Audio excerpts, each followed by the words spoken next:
Hey everyone, so this is the second time I've had to film this intro for this reading vlog, but it's for an okay reason. I just got a new phone today, and I'm really excited about it, and I'm really excited. I hope the video quality is even better than ever, and I can't wait. I got the new Samsung S20 5G, but I lost the first clip that I filmed for this week. I thought I saved it to the right place, and I didn't. So that's a bummer. So this will be kind of a quicker clip than the one I originally did because I don't remember what I all said. But currently this week I'm reading Mansfield Park, The Final Empire. I'm getting back into Akamath, and then I'm also still reading An Echo in the Bone by Diana Gabaldon. And I just started reading Blindfolded Innocence by Alessandra Torre. I've been really excited to read that. I read one of her duologies at the beginning of this year, and then another one of her books as well, and I really enjoyed them. She just writes very unique stories. This one is an age gap as well as daring sexual adventures, I guess is what I would say. The main character, he likes different kinds of situations. And I am excited because I love that about her, that she's not scared to do those things, and they're just really fun. So yeah, like I said, this will be a really quick clip. I promise I'll pop in with more detail about stuff that I'm reading, but I don't have the wind to go back into everything, and yeah, that happens. So talk to you soon. Hey everyone. It's Friday right now, and I have a migraine. Yay! Those are so much fun. It's totally my own fault, though, because I overdid it on a little bit of sugar yesterday, which is crazy because that hasn't happened to me in a long time. Like, if you've been around at all for my, weight loss journey here, you'll know, it's been probably a good... I mean, not never, because there's been parties and things where I've, overdone it. But just on my own at home, I haven't overdone it on the sugar in a long time. So I'm kind of annoyed with myself. But it's my own fault.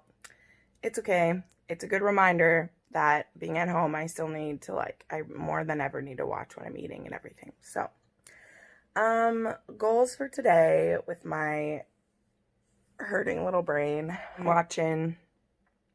some Booktube and my other YouTube channels that I watch right now. And then I'm going to finish Court of Mist and Fury.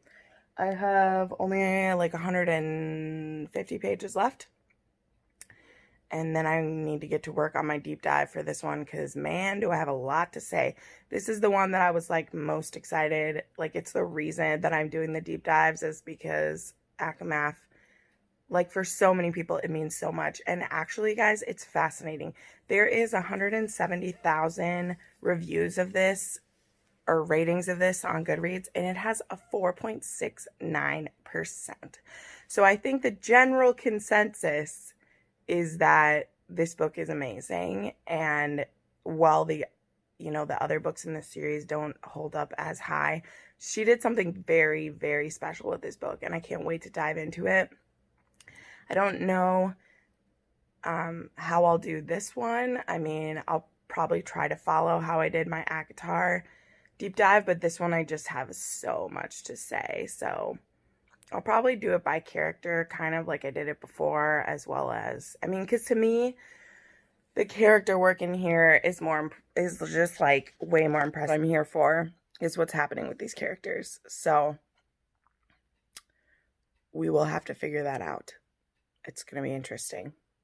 So, anyway, also, I need to work on Mansfield Park and An Echo in the Bone. And I may try to either read A Heart of Blood and Ashes or A Great and Terrible Beauty today. But I don't know which. But I could finish either of those. Especially Great and Terrible Beauty. I could get through that pretty quickly. So, but I also might read a historical romance because I have two that I have sitting over here that I want to read as well. So this was a great angle for me. Whoop. But anyway, I'll check back in with you guys later. Hey guys, it is Friday night, and hold on, I'll turn on the light. I just finished playing some Jackbox games with my friends. I don't know which games you guys have found to play during quarantine, but one of my friends has Jackbox, and then you can all join via Google Hangouts and play it together. So we were playing games on that. That was fun. I went for a walk with one of my friends earlier today too, so that was fun. Now, I finished reading A Court of Mist and Fury. And it was amazing, and it hurt me, and was beautiful, and just was all the things. And now, I'm drinking some wine, and I'm going to start, I'm reading a Spindle Cove novella right now, because I want to finish the Spindle Cove series. And I realized that there's 3 novellas that fit in between the main books in the series, and I just really wanted to read those ones. So this one is only like 170 pages, and I'm already like halfway done with it. So I'm going to finish that. And then I have 3 hours left of The Final Empire. So I plan to finish that either tonight or tomorrow. And then I'm going to start A Court of Wings and Ruin, because the ending of A Court of Mist and Fury always makes me want to jump right into the next one. But I also need to gather all my thoughts about A Court of Mist and Fury so that I can do my deep dive. Because that book is just all the feels, guys. It's just all the feels. So I also have a couple episodes of Survivor to catch up on. So I might do that while I do my write-up. Not sure. But right now,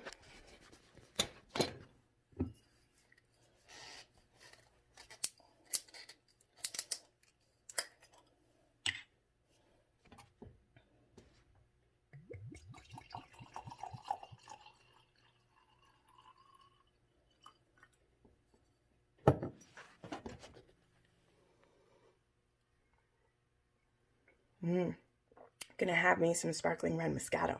So I'll check back in soon.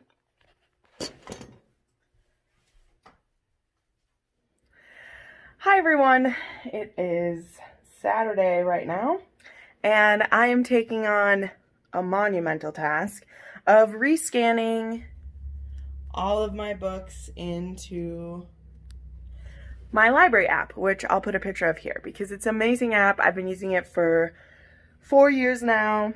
I've used it through 2 moves that I've made and 3 different phones that I've owned, and it's super great. And in general, when it works properly, when you scan in all your books, you can scan in comic books and video games that you own, and then you can, just track which ones you have read or not read, or played or not played, and it's really fun. And I really, really like it. And when you're going to switch phones, or you're going to, basically when you're going to switch phones, you can export your library to Google Drive. And then when you get into your new phone, you can download that back in. And so you won't have lost anything. And the first time I ever switched phones, I didn't do that correctly, and I had to rescan everything. And at the time, I had 300 books. So I was like, oh, whatever. But it's totally worth it because I tend to have a phone for 1 or 2 years. So it's not a big deal that I had to do that. Then the last time I got a new phone, I had about 500 books, and I did it correctly. And everything saved perfectly. It was fine. This time, it didn't go correctly. And I have almost 900 books.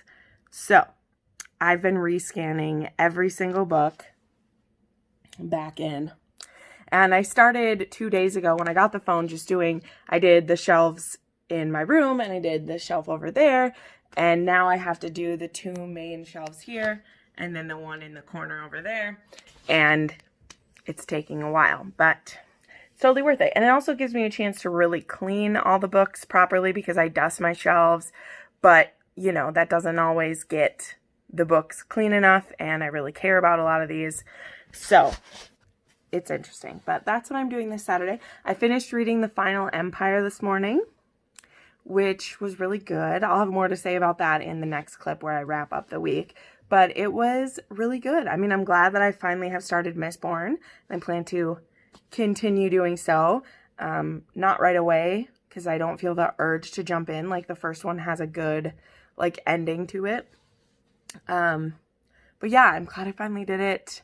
Murphy has been wanting me to read that book for years, so I'm glad that I was able to do that. But yeah, so today I started A Great and Terrible Beauty, which is a reread that I picked for this month.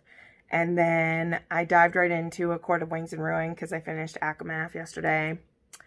And I just have to start the next one because I love Feyre at the beginning of Akawar. I love her. And then I started reading another Lisa Kleypas too, which is so good. I haven't read a book like this one in a long time. It's one where the man starts as a servant, and him and the master's daughter are really in love with each other, and then she has to kind of break his heart to get him to leave. Otherwise, her father's going to make sure he ends up in jail, basically. And he kind of, instead of trusting that she did that for a good reason, he holds it against her, and then he goes to America and makes his fortune, and he comes back 12 years later to kind of rub it in her face, even though over and over again, when they were together, she said that she would run away and be nothing to be with him. She would give up everything, and he just believed her because that's what he expected of her. Like, he expected them to have to end badly, and so it was kind of a self-fulfilling prophecy, but it is so good. And so, again, the magic is technically part of the Wallflower series, but it's not, because she's not a wallflower. I mean, she's considered like a spinster at this point, but she's not really a wallflower. She's choosing not to marry anyone. But it's about Marcus's oldest sister, which she's not older than him, but it's his oldest sister. He has two sisters. And we know that she's married happily to this person. At least I do, because I read those first. But it's really fun to get to read about her, even though it's breaking my heart right now because he believed her so easily. And now it's 12 years later, and she's just kept herself that she's never going to love someone that way again. And he's just about to come back into her life. And I'm excited because I'm sure he's going to be really, like, scorned and angry, but I'm sure he'll just be so drawn to her that he can't stay mad. And I just eat that. I just eat that stuff up because I just love it. And you know that they're just two broken people who want to be back together again. So that's my day. Scanning books in. I'm watching Brandon Sanderson's live streams. I missed a couple of them, so I'm catching up on them. I just like listening to him talk about fantasy and about how he puts his worlds together. Even before, like, I just love it. So that's me, and I'll check back in with a wrap up. It's been a good week. All right, time to wrap up this week, which has been an absolutely awesome week. So let's start back with Monday. This is the clip that got erased. I had a whole spiel about The Beast by Katie Robert. I've just realized that it's just Katie Robert. I've been saying Katie Roberts for the last year, I guess, but whatever. So I read The Beast. It was great. It was a menage with Gaston, the Beast, and Belle. And this one was really good in context of the world that we're living in this erotic, sinister fairy tale world. I mean, the wicked villains. Everybody has like a different territory that they own, and Hades' territory is actually in the center. And Belle's family, she actually has two older sisters, and her father has just died, and both Gaston and Beast were generals for him, and they both left the territory about a year ago when Belle couldn't choose between which of them to marry. And yeah, it's so crazy to explain it, but like there's so many feelings. And so her sisters send her to go and get them to come back because Ursula, the sea witch, is threatening their border, and they need their generals back. And so she goes ahead to find them. They've been staying in the neutral territory that is Hades, Hades land, basically. And she goes and meets up with them at the underworld, which is the sex club where most of this stuff takes place, just being honest. And Beast gets her to agree to a deal with them that she will stay with them for 2 weeks, do whatever they want, And then at the end of the 2 weeks, they will both come back, but she has to choose one of them to marry. And Beast, he has some ulterior motives for making this deal, which make the whole book amazing. And so it's so good, especially if you want to read like an erotic series that actually has like good story behind it. I really suggest the series. That's something that I feel like we're always looking for, because smut is fun, but I'd like there to be good story built around it. And that was something I really, really love about this series. And the next 2 books are The Sea Witch. So we get to read about Ursa. Ursa is who we meet. And then there is Queen Takes Rose. So that's going to be a Maleficent and Aurora. So it's going to be great. Then I read the Blindfolded Trilogy by Alessandra Torre, which I'm ashamed that it took me so long to get to, because I read 2 of her other books at the beginning of the year, and these characters were in those books, and this is really fun. It's really hard to explain this series because it's supposed to be erotic, and it's about swingers, but it was written in 2013, so it's actually not that crazy. And there's a lot of like explaining what the lifestyle is. So I thought this was gonna be like just like nuts. And it actually wasn't, and it actually had a very interesting subplot to it. But this is about Julia, who she is 22 years old, and she is a law intern. So she's a she's a law intern for this firm, and this firm is owned by these 3 different men, and she's working in one wing, and she's told, stay away from the West Wing, because that's where Brad DeLuca works, and he eats the female interns for lunch. And Julia just doesn't take that shit, but also Brad is then immediately intrigued by her, and he's a divorce attorney, and he's into the swinging lifestyle, which is very interesting, because it's not the same as like Menage, but it was fun, and they were really quick reads. The 3rd one, I read it on ebook, but I've ordered the 3rd one, and yeah, so it was not as intense as I was expecting it to be after some other Alessandra Torre that I've read, but this is like where her starting point was, and I mean, she hit the ground running. I gave them all 4 stars just because they weren't the best thing I'd ever written. It was pretty predictable. And then the end of the last book just had this like crazy plot come out of nowhere. And then it was interesting, but it was over in 20 pages. And then they were having a happily ever after. And I was like, what are we doing? Like, this is interesting. And you just like rush through it. So that was my biggest complaint, is that these books just went too fast for what she was trying to do with it. But they were fun. Then I read, I finished A Court of Mist and Fury. I think I already said that.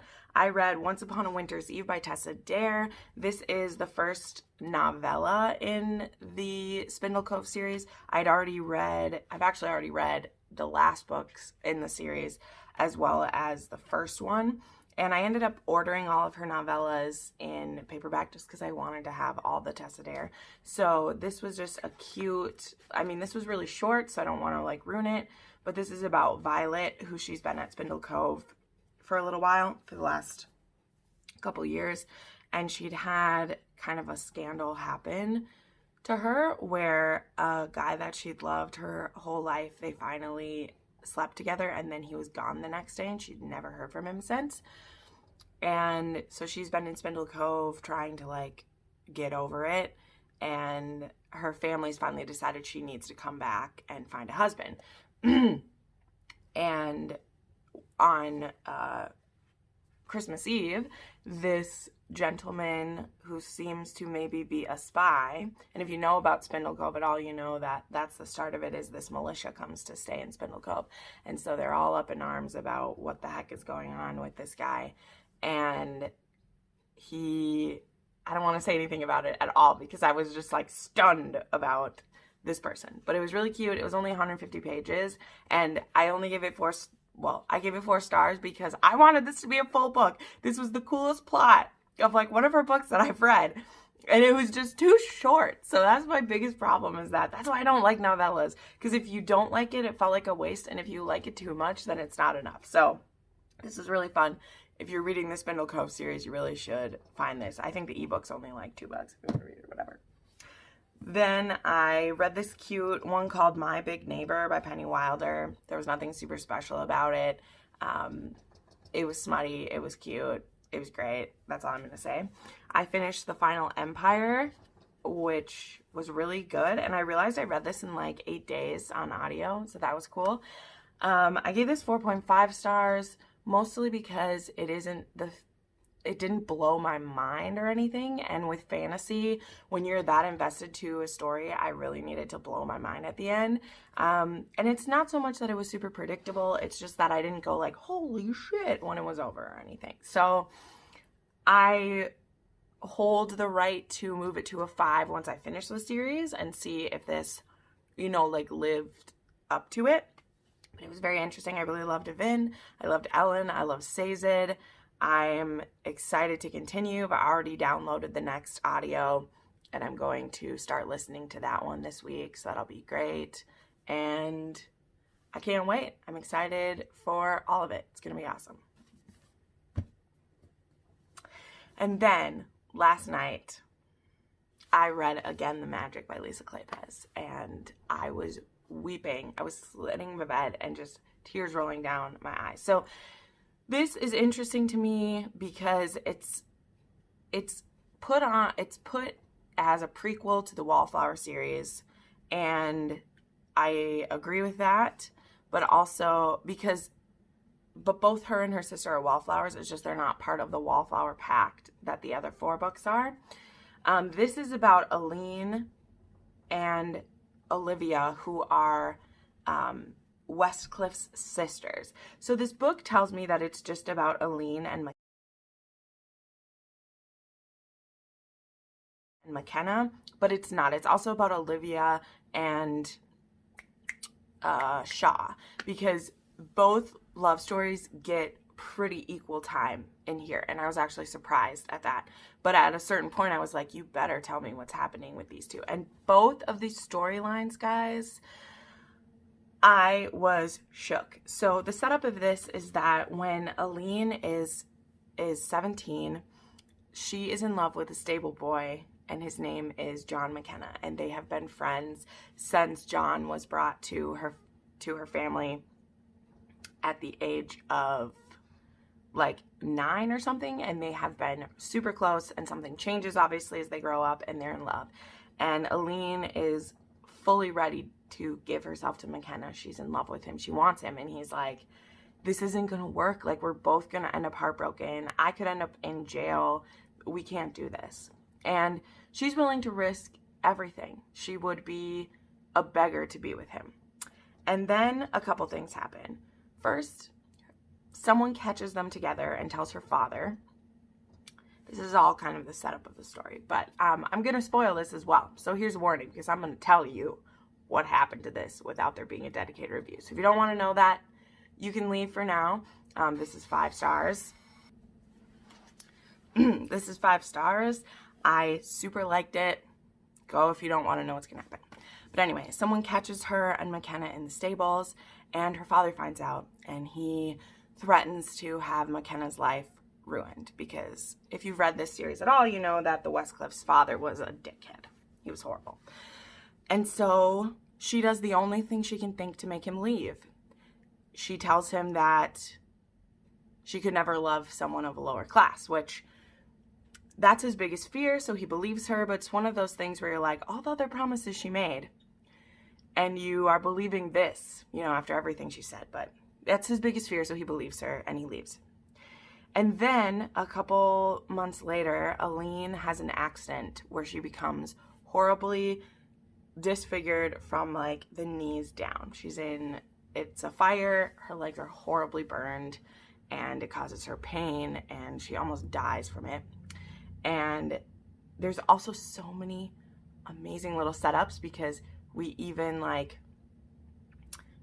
get glimpses of, like, the fair that we see other characters go to later on. And this is happening all like right before we meet all the wallflowers, because this then jumps forward. Like, just how everything is started in this book, and having read the others first before reading this, I just see how amazing she is. Like, Harry Routledge is brought up, and the, you know, the club is mentioned, and the, you know, just where they're at Stony Cross, and like the gypsy encampment, all that stuff is like mentioned here, and it's so cool.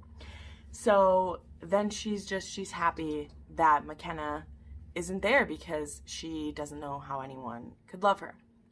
And here's the thing, that really bothered me, that because her legs, which still work, that she believes this person who loved her so much wouldn't care about her now that her legs are scarred. And it's just so frustrating, because you're like, honey, he would do anything for you. But anyway, so it skips forward 12 years, and he is now very wealthy in America. And he comes back to town with his business partner, Shaw, and he's bent on revenge. But the revenge of like, this woman broke my heart, and now I have everything that I could offer her, and I'm just gonna rub it in her face and sleep with her if I can. And so, seems pretty petty. You know, you're like, oh, this isn't my favorite. I don't really like revenge sex in this context. And this woman, she knows what he's there for. Like, when she sees him and feels still, again, the magic between them, she's willing to give him anything, but doesn't want him to know her secret, and she knows she has to send him away at the end, because how could he love her? And worse, will he see her and pity her and then have to stay with her because he's too good of a man, or whatever. Ridiculous, okay? And the whole book, I'm frustrated with her. I'm annoyed with her, and I'm like, this man, you're everything to him. It's been 12 years. He could have anyone he wants, and he's literally worked his business dealings so that he can come back to England and see you and, you know, get revenge on you. That's not what it is. And she's able to like hide her scars to a certain point. We get all the way to the end of this. He asks her to marry him, and she says it again. She says, it doesn't matter that you have money, you're of a lower class, I can't be with you. And you're just like, girl, what are you doing? Like, what are you doing? And he says, he's even like, you don't have to love me. What's your price? I will do anything. And she's like, there is no price. Like, there's nothing you can give me. There's nothing you can do. And it's so hard. And then we see Westcliff, who this whole time has been trying to keep, we're going to get to Olivia and Shaw. He's been trying to keep his sisters away from these guys, and he's been kind of meddling a little bit. And at one point, even, he's like, Aline says this to him. She says this to Westcliff. She's like, haven't you ever wished that you could steal back just a few hours of your past? That's all I want, just a taste of what might have been. And he says, no, I never wish that. The words might have been mean nothing to me. There's only now and the future. And she says, that's because there are no limitations to your future, but there are to mine. And that's him earlier in the book. And when we get to near the end of the book, Westcliff confronts her about this because McKenna is leaving. She sent him away. He says he's leaving the UK tomorrow and he will not be coming back for her. Like, he won't be back for her. And she sends him away, and she's just trying to hold herself back, hold herself together until he leaves and she'll be safe. And Westcliff comes in and he's like, what are you doing? He's like, show me your legs. Her brother's never seen her legs. She's only let one person see her legs, and that's her maid. And he looks at them and he's like, yep, those are pretty bad. But honestly, I've been imagining worse because you are so about them. And he's like, he's like, if I loved a woman, I wouldn't care. And she's like, that's easy for you to say, blah, blah. And he's like, no, here's the thing. I'm not that good looking, because apparently Westcliff's not that good looking. And he's like, and I've never, like, yes, I've been with lots of beautiful women, but I guess because I'm not good looking, it's not a big deal for me. Like, I'm looking for something else in women than just what they look like. And he's like, I can't imagine what it's like. you being one of the most perfect women I've ever seen, for you to have a flaw. And he says it with such compassion. Like, he's not judging her. This is his sister. He loves her. And that really, like, clicked with me, because I've been reading this book and being like, bitch, you're perfect except for your legs. And he's not going to care about your legs. Like, it doesn't affect anything except how you see yourself. And her brother, he gets it. He gets it in that moment. And he's like, Aline, if you won't tell McKenna what's wrong, I'm going to tell him, because I'm not letting him leave the country without having all the information and watching you be miserable for the rest of your life because you're scared. And she's like, how, no, you can't tell. And he's like, the carriage is ready. I'm leaving in 5 minutes. You're either coming or you're staying. We have to leave now. His boat is leaving in like a day. Like, we have to get there. So her brother makes her go. And geez, I'm still talking about this. I'm not sorry. I have so many feelings. And they get there, and she gets him not to leave on his ship, which means he's going to have to wait a week before he can leave now. And she's like, you were so raw and honest with me, and I have to be honest with you. And so she tells him all about it. And then he's so angry, but the beautiful kind of anger where they're just like, I get it. And he says to her, oh my gosh, I was weeping, guys. I was freaking weeping. Where is it at? Let's find a good spot. Okay, and so he says this to her. He's like, my God, what if the situation was reversed and I was the one who'd been hurt? Would you have left me? No, she cries. Then why did you expect anything less from me? Damn you, Aline. You're the other half of me. How could you think that I wouldn't want you? You've put us both through hell for no reason. God, it's so, and that's the thing, is like, you are so happy he's screaming all these things at her, or I was, because they're what I felt the whole time I was reading the book. And I can't understand what she's going through. I don't understand. I don't have a disability. I'm not disfigured. I don't have those things. But this man is just all of a sudden so angry and so happy at the same time, because he's like, you have broken my heart over something that's nothing to me. It's nothing to me. You are everything. Who cares about scars? They're pointless. And it's gorgeous.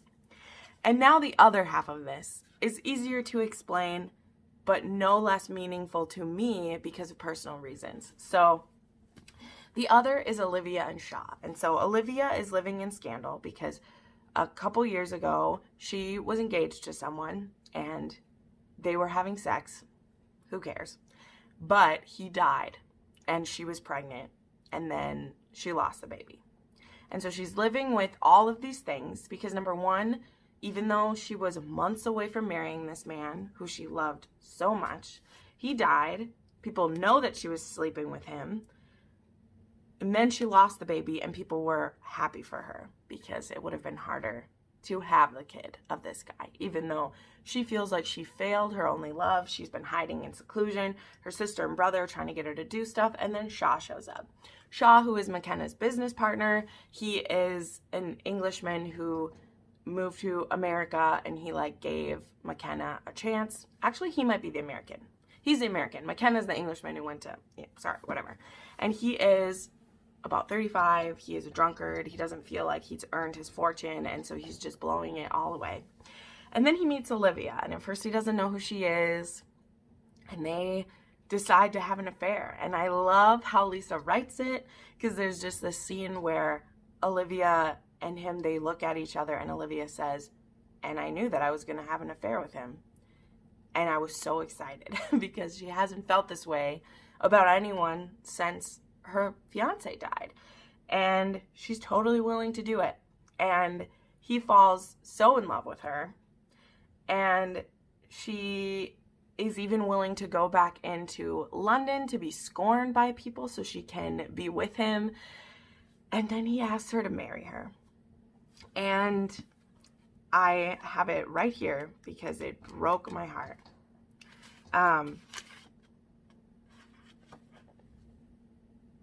She says, nothing will induce me to marry you.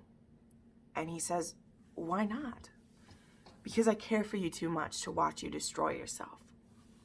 And he says, you want me to stop drinking? No, I want no part of that decision. But you would consider marrying me if I didn't drink? Yes, she said. In that case, I would probably consider it.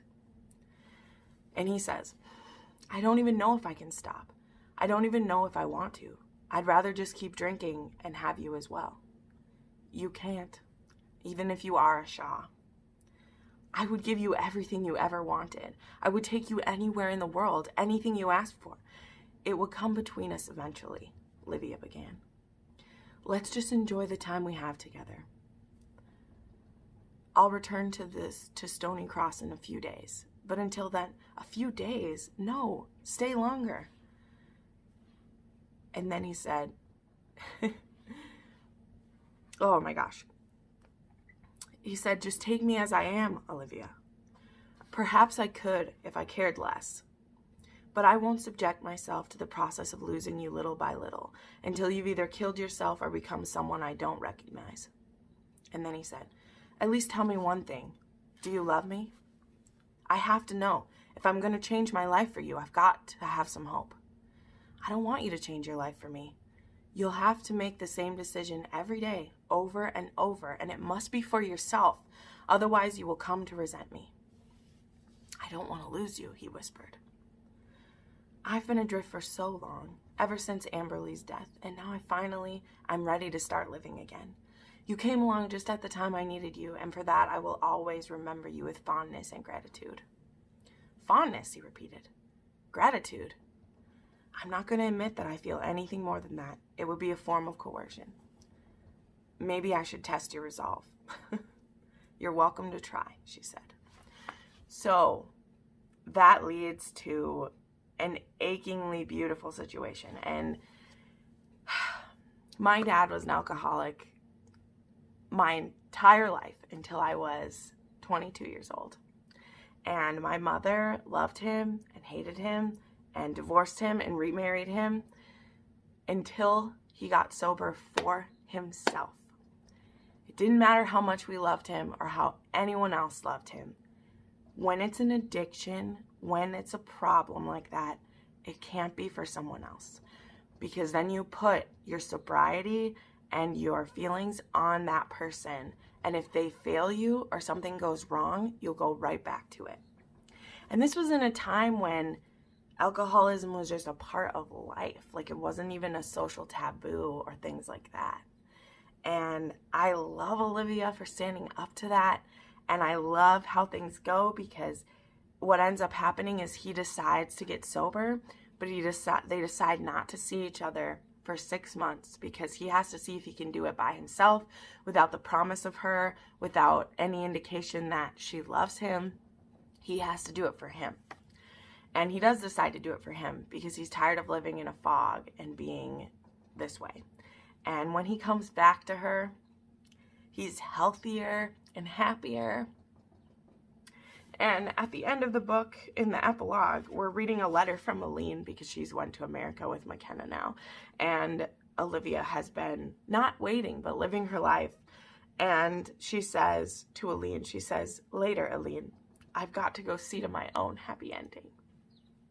And I think that's so beautiful, because this book had some problems that are so realistic, like not feeling good enough, feeling scarred, feeling broken, having an addiction that you don't know if you can love a person more than you need that in your life. And I just don't know how Lisa Kleypas continues to do this, because I didn't even want to read this book because I love the Wallflower so much and I hate going back in time. But the things that she can make me feel in a historical romance novel. That's why I read books, guys. This is why I read books. It was amazing. So thank you for that impromptu review at the end of my vlog. I love you all so much. Thank you for watching. I put up new videos 3 to 4 times a week. Make sure you check out my announcement video for the Light and Dark Romance Readathon. It's going to be amazing. It's celebrating Star Wars, and we're going to battle it out to see which force will prevail. Have a wonderful day, everyone.